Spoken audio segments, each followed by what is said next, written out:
Welcome to today's video, guys. Today we're going to talk you through how to grow your rear delts, why you need to grow them, and 4 exercises that are an absolute must.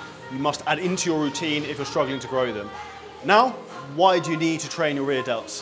Firstly, your rear delts, if you want to look bigger from the side, you want to look like you're bigger up top, your rear delts popping at the back has a big influence on pushing your side delt out. So if you want to have a look like your big capped rounded shoulders, training your rear delts is incredibly important.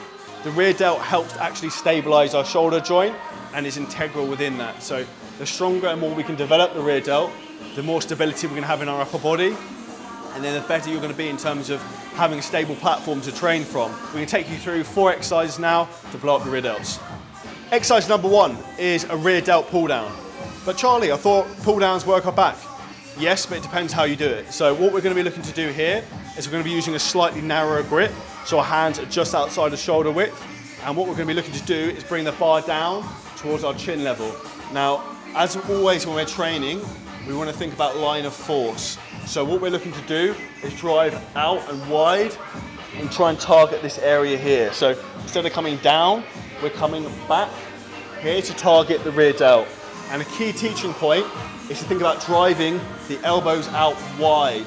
Think about trying to scrape your elbow against the wall as you pull outwards and try and push your elbows away. Now, tempo is a real killer when it comes to rear delt. So exercise number 2 is a rear delt cable row. Now the cues for this are going to be very similar in terms of the line of force. We're going to think about, again, bringing the elbows out high, wide, and driving the elbows out. But what I want you to focus on is bracing your abs and actually leaning slightly forwards. This is really going to force you to drive the weight through your upper back and through your rear delts and not pull down. So maintain a slight forward lean, brace your abs, and then row. And we want to try and keep our upper body stable so we're not rocking back and forwards, and keep this very slow and controlled to target the rear delt. Number 3 is a dumbbell variation.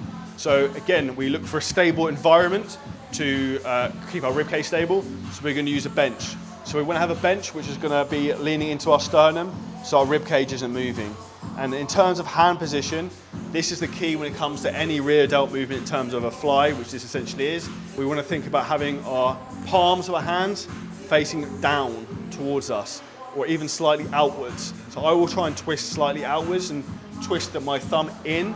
And you can see by doing that, by twisting my hand, I'm lifting my rear delt, so it's a higher muscle group there, and we're going to try and push our hands away in that range of motion. Exercise number 4, my secret CJ shredding rear delt exercises we're going to talk about is a face pull. Now, in terms of the setup for this, what we want to think about, we want to have the cable in line with probably the middle of our chest or upper chest, because we want to think about line of force, and we want to be pulling directly towards the muscle we're trying to train, which is our rear delt. So we want that to be at the same height.